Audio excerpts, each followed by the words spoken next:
Passaram-se cerca de 3, 4 semanas antes que acontecesse a morte dela. Ela chegou com um hematoma aqui no rosto e outro aqui na perna. Eu perguntei o que houve com ela. E ela disse, eu não sei, nem senti como me machuquei. E eu perguntei, ele te bateu? E ela disse, não, mamãe. Mas ela falava assim, de cabeça baixa, não, mamãe. Eu perguntei, eu tenho certeza que ele te bateu? E ela disse, não.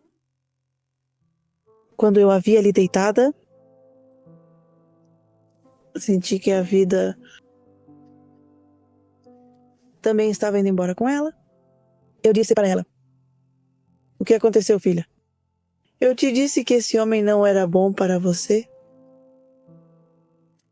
E foi quando peguei meu moletom que eu tinha, cobri ela, porque ainda não tinha coberto, e cobri ela e me levantei. Foi quando comecei a gritar para os policiais que o pegaram, que era ele. E eu vou lutar por ela, vou lutar e que esse homem pague pelo que fez. No nosso país, os casos e as consequências da violência de gênero são uma estatística que desde a década passada não pararam de crescer de maneira alarmante.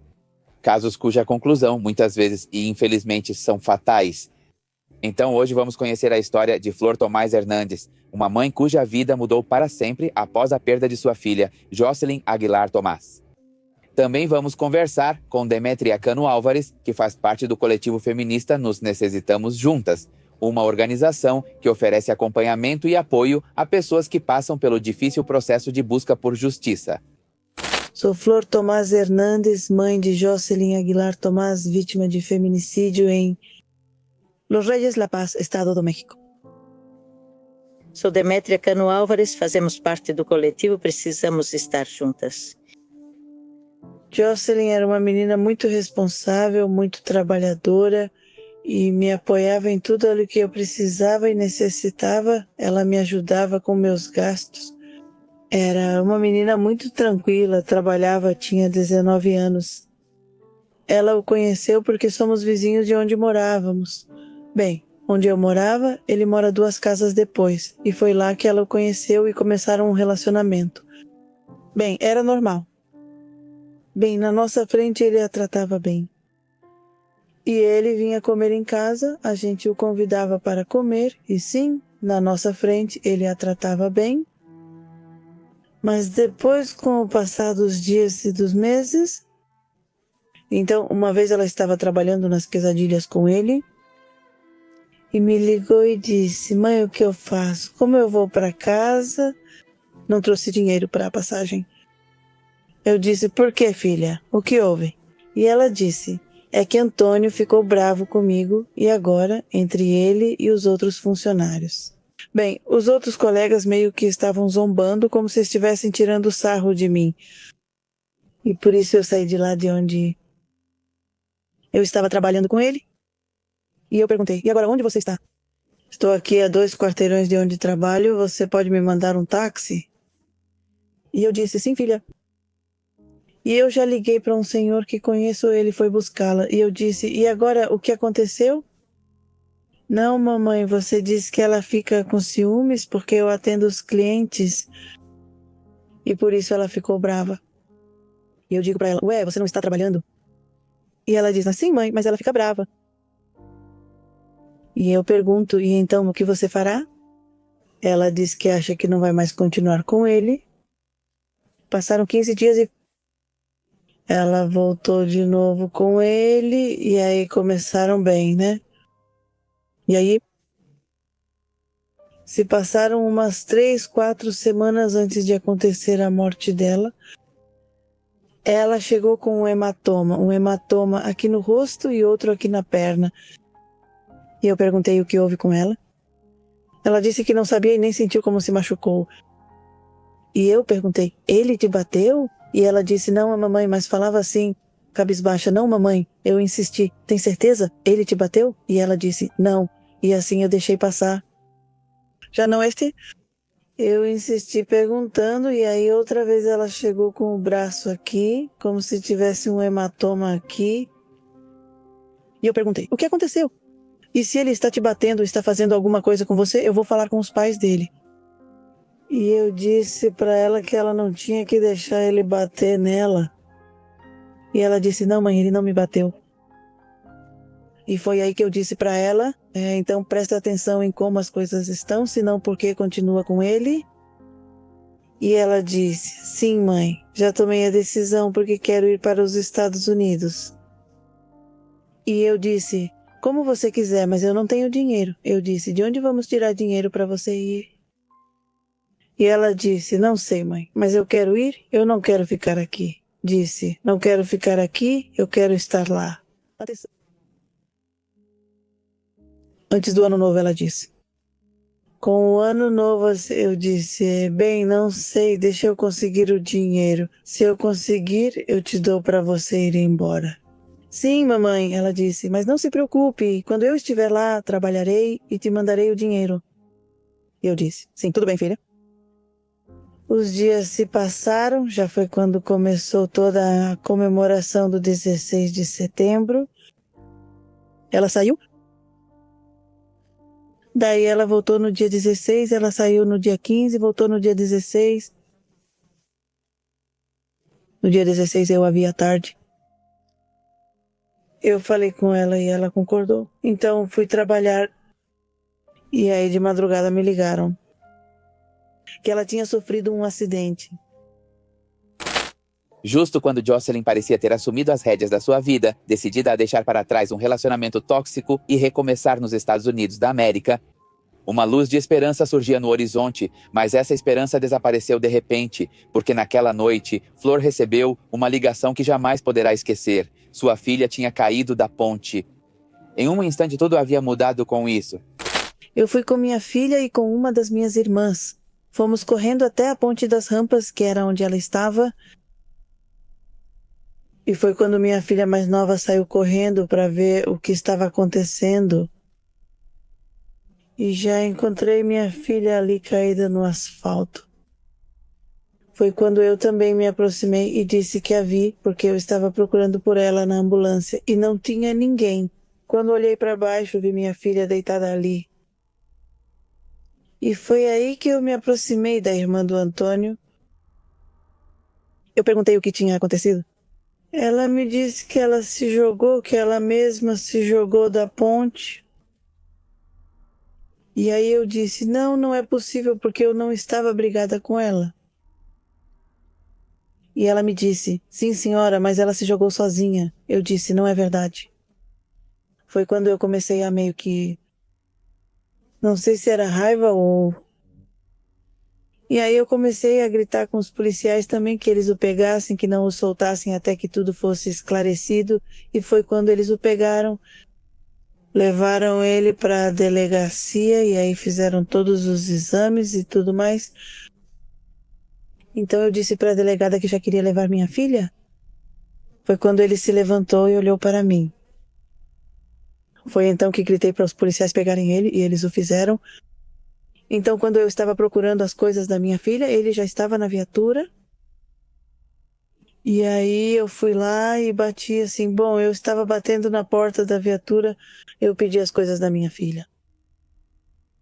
E nada, ele só ficava assim, eu pedi as coisas da minha filha, perguntei onde ele deixou a bolsa dela e ele já estava com ela.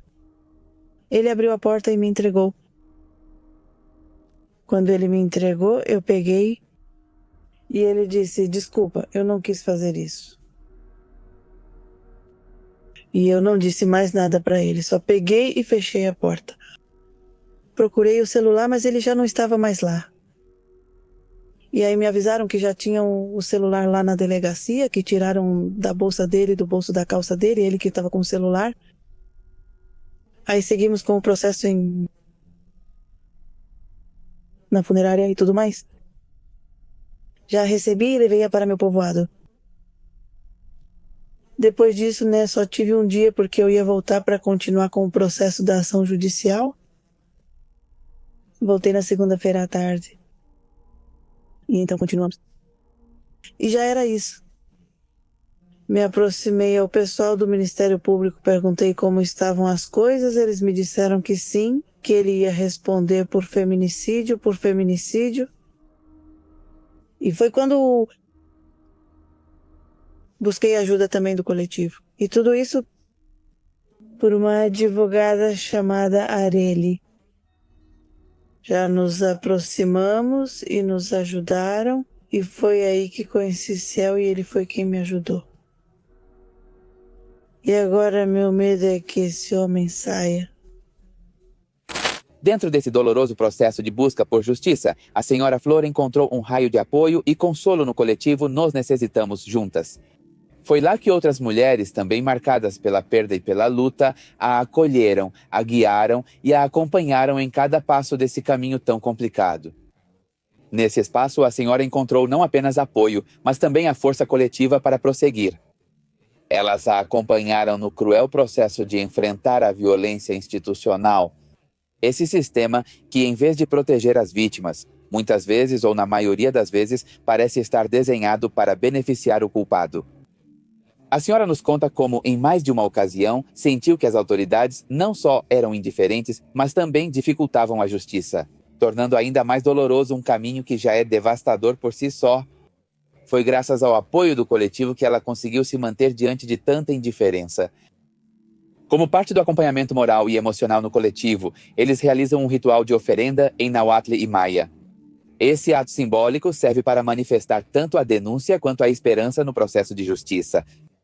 Através das línguas originárias e de elementos ritualísticos, as famílias transformam sua dor em força coletiva, honrando a memória daqueles que já não estão mais aqui e mantendo viva a exigência de verdade e justiça. Bem, o nosso objetivo deste coletivo é acompanhar as mães e as mães nos procuram, e em especial a senhora Flor, porque nós ficamos sabendo, pois fazem cartazes e convidam as pessoas em geral, e quem quiser pode acompanhar. Nós chegamos nesse dia, já tinham terminado, a audiência tinha sido cancelada e já nos disseram a próxima data. Então, sim, a partir desse momento que nos informam as próximas datas, estivemos presentes e, bom, acompanhamos através de palavras de ordem estando lá. E, como eu lido com a medicina tradicional, colocamos um clamanal e é uma oferenda à Mãe Terra, pedimos permissão ao universo para que abra os caminhos. Neste caso, principalmente para que a justiça chegue até a mãe, as mães, a família. E sim, é um processo, nós dizemos que é uma via crucis muito longa, porque existe o antes, o durante e o depois. Essa via crucis não termina logo, mas sim, elas passam por muitas dificuldades para arrancar um pouco de justiça desse sistema. Íamos às audiências, todas as audiências, eu ia em todas, não entrava nas audiências, porque, para falar a verdade, eu me sentia mal em vê-lo. E eu dizia para minha filha, vai você. E minha filha entrava, meus irmãos e minha mãe também, todos eles iam para a audiência. Eu ficava do lado de fora com as meninas do coletivo. E a gente ia em todas, e foi só na última audiência que teve que ele falou que se eu realmente amasse minha filha, por que eu não entrava nas audiências? Que se eu realmente a amasse, por que eu não comparecia a nenhuma audiência lá dentro? E eu disse, mas sim, eu estava lá acompanhando tudo externamente.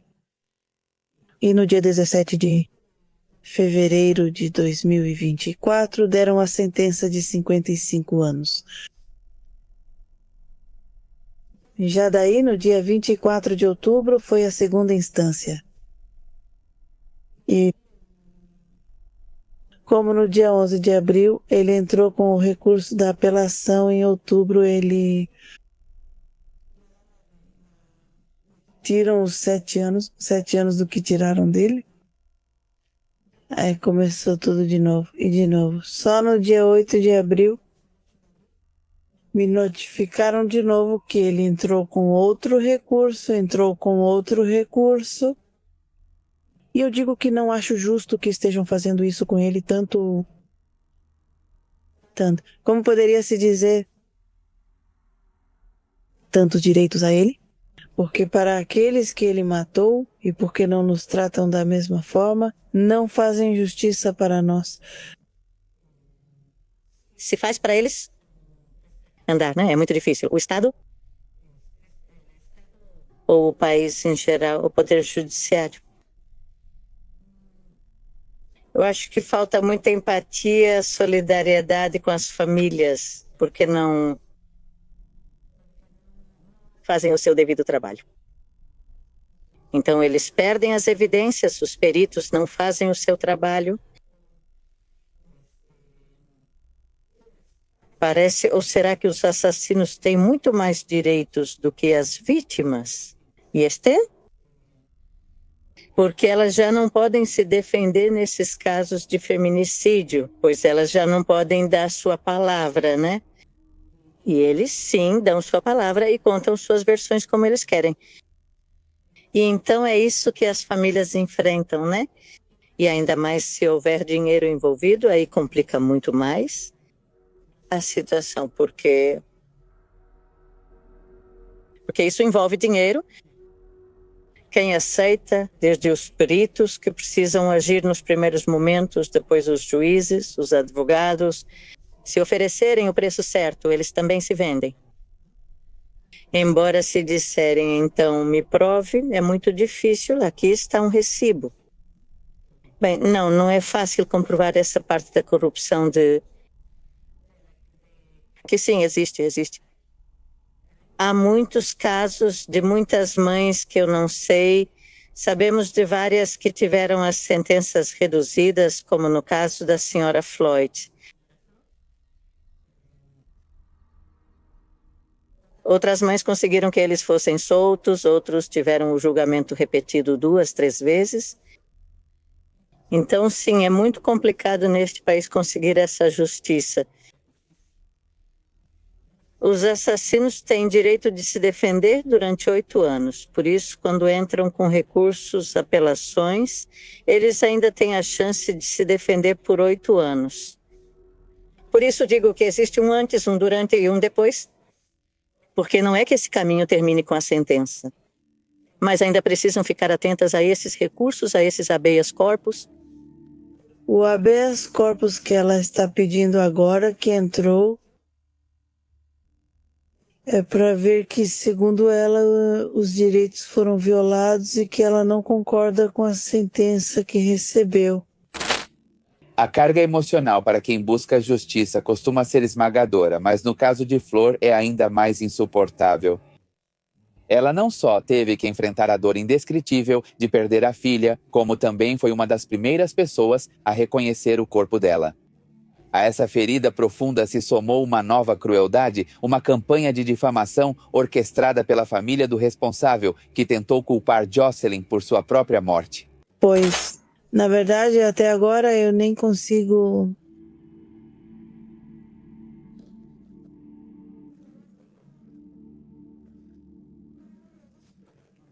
Não consegui superar isso. Sempre que eu me lembro, vejo as fotos e recordo tudo. Digo à minha filha que prefiro não vê-las, pois quando lembro dói. E quando a vi ali deitada, senti que a vida também estava indo embora com ela. Eu disse para ela: "O que aconteceu, filha? Eu te disse que esse homem não era bom para você?" E foi quando eu peguei uma blusa de moletom que eu tinha, cobri ela porque não tinha coberto, cobri ela e me levantei. Foi quando comecei a gritar para os policiais que o pegassem, que era ele e a família dele. Ele mesmo se encarregou de dizer que minha filha se jogou, que estava bêbada. E não é verdade, minha filha saiu. Como se chama essa palavra que saiu aventada? Jogaram ela?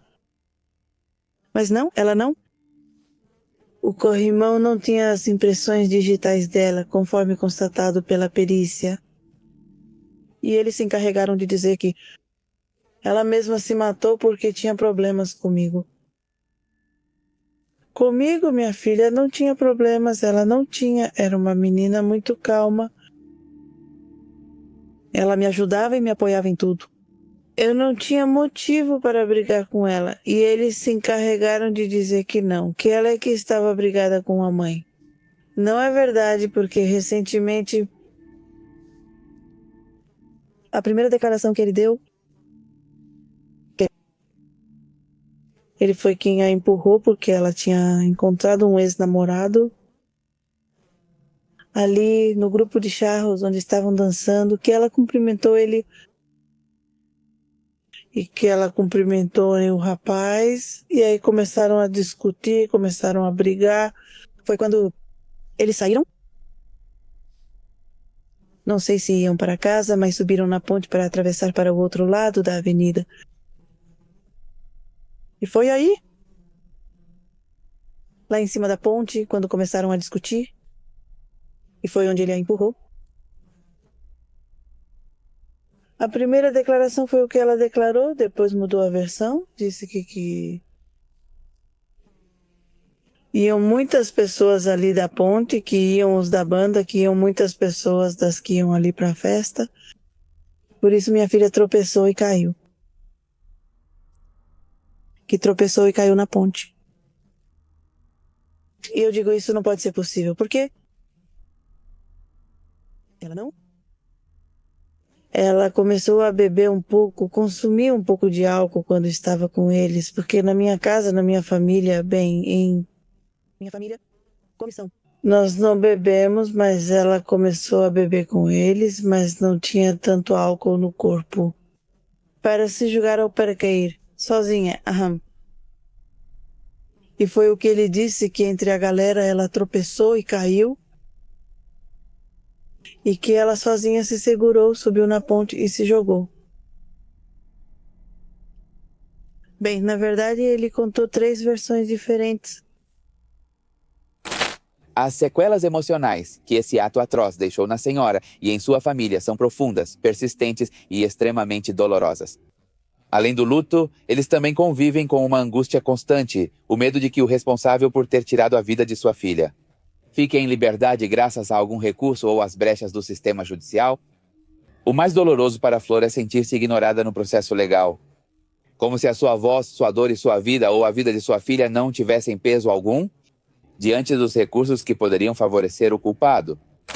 Sim, tenho 2 testemunhas. Uma do mototáxi que procuramos porque tínhamos perdido e procuramos até que encontramos.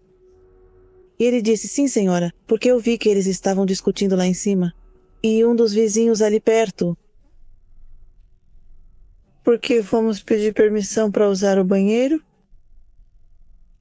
E a senhora me disse, sim, deu para ouvir os gritos durante a discussão deles.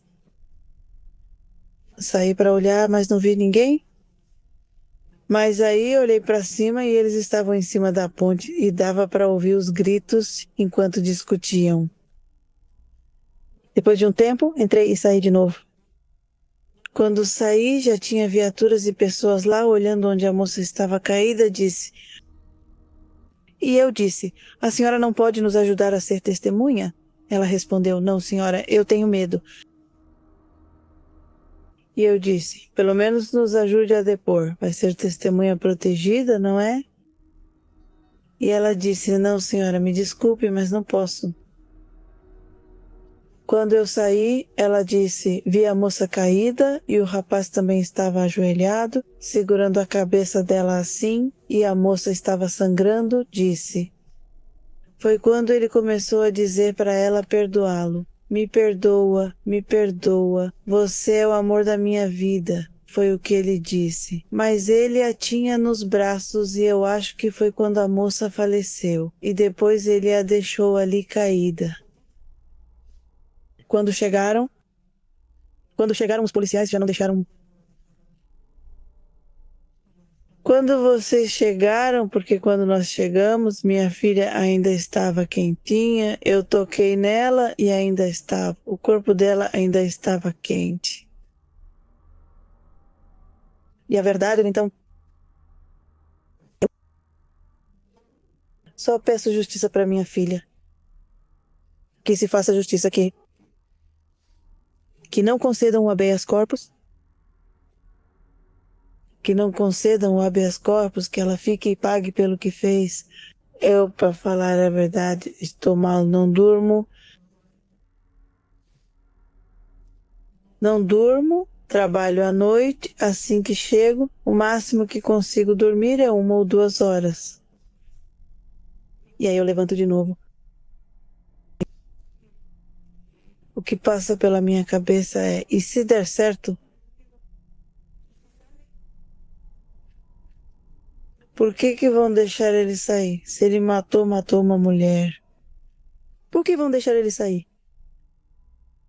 Deus é tão injusto que não façam justiça pela minha filha, é o que passa pela minha cabeça. Acho que é por isso que não durmo. Estaria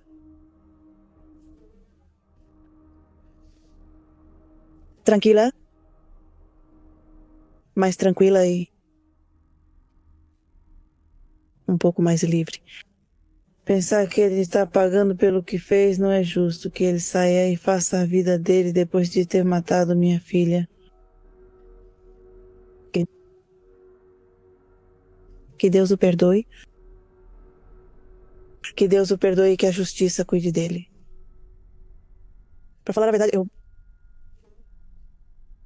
não tenho tanta coragem nem rancor dele. Mas Deus é quem vai cuidar de tudo, e a justiça também. Ela está mal, emocionalmente sim, mas está bem. Agora ela tem seu bebê, tem uma menina de 1 ano e 3 meses, mas do jeito que eu vejo, ela está mal, está mal. Minha filha está muito deprimida. Agora ela fica sozinha com a menina. Eu saio para trabalhar, só volto de madrugada e ela fica sozinha. Depois ela diz, mamãe, quando você vai embora, eu me sinto mal. Tenho uma menina, mas ela é pequena, diz ela. Não posso conversar com ela. Eu brinco um pouco com ela, diz a mãe, mas logo ela já dorme. E aí eu só fico pensando, é quando minha irmã vem na minha mente, diz ela, e só isso. Eu olho para a foto dela, diz ela, e pergunto, o quê? O quê? Como foi que tudo isso aconteceu? Em um instante tudo mudou, diz ela. Para essa filha eu digo, temos que seguir em frente e continuar lutando. Eu digo pedindo justiça para sua irmã, que não acho justo que essa pessoa fique livre. A única coisa que Flor pede às autoridades e ao sistema de justiça é que haja condenação para quem tirou dela o que ela mais amava na vida, que se mantenha firme. Já que, em sua busca por justiça ou busca de justiça para sua filha, ela enfrentou não só violência institucional, mas também discriminação. Por ser de origem mixteca, porque o espanhol, bem, não é sua primeira língua. Quando recebi a notificação do amparo e ela disse, procura sim, mamãe, procura, liga para ele. E eu disse, sim, filha, vou ligar, sim, procura e vê o que ele te diz. O que é que precisa ser feito? Porque a advogada que me deram do ofício me diz, eu digo, doutora, o que pode ser feito nesse caso? Ele pode ser solto? E ela me diz, pode ser. Mas por quê, doutora? Porque agora os internos, é assim que se chama, têm muitos benefícios, com todas essas mudanças, eles têm muitos benefícios. E muitos também foram soltos. Perguntei se era por feminicídio. Ela confirmou que sim. Então, do que eu faço? Com quem eu vou? O que eu tenho que mudar para que nada disso aconteça, para que não aconteça? Espere, vamos ver o que dizem para ele. E eu disse, vou esperar o quê? Esperar ele sair e quando já estiver lá fora, eu não poder fazer mais nada? E ela foi e disse, não vou esperar. E quando procurei o Javier e disse para ele, aconteceu isso e isso... E ele me disse, não senhora, não vamos ficar assim. Eu vou te apoiar? E eu disse, muito obrigada. Eu quase não sei nada disso. Sim, que eu falo espanhol e eu falo, mas entender assim muito bem é muito difícil para mim. Eu tenho dificuldade para entender o que o que me dizem de falar, eu falo. Eu me expresso um pouco bem, mas depois que começam a falar comigo, tem coisas que não. Às vezes o que os licenciados me dizem eu não entendo e digo para minha mãe que não entendi nada do que a licenciada falou. Ai, mãe, ela disse, mas o que ela te disse? Mas ela disse para eu esperar.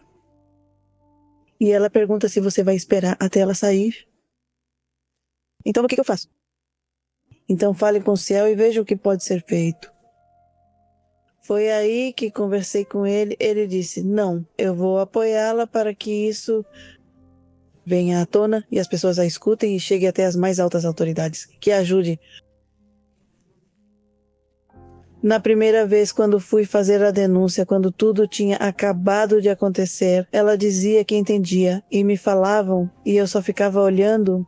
É que eu digo, é que eu não entendo nada do que vocês falam e como uma das minhas irmãs estava lá, eu digo, é que eu não sei o que ela está me dizendo e ela fala isso e aquilo. Ah, sim, ela era quem traduzia para mim. Eu digo, é que eu não entendo, irmã. Ela fala, estão te dizendo isso? Em mixteco? Não? Ela não falava. Ela entendia, sim. Eu falava com ela em mixteco e ela me entendia, mas ela não sabia pronunciar. E eu perguntei, você fala mixteco? Filha, ela disse, não, mamãe, não é porque eu não gosto. Sim, eu gosto, mas acho difícil pronunciar as palavras que você fala. E eu disse, então você tem que aprender. Sim, ela disse, eu te entendo, mas falar é difícil para mim. Bem, ela não fala, mas entende que eu a amo muito e que nunca vou esquecê-la. Ela é uma parte da minha vida e sempre vou tê-la aqui no meu coração. E eu vou lutar por ela, vou lutar e esse homem vai pagar pelo que fez. Por fim, Flor compartilhou conosco palavras amorosas e cheias de memórias, dedicadas à sua filha, ditas em mixteco.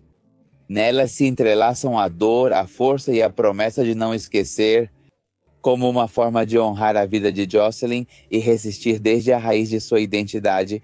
Que eu a amo muito, muito. Ela está com Deus? Com ela, com minha mãezinha. Que ela cuide de mim de lá, vivendo eternamente no meu coração. Te amo, mamãe.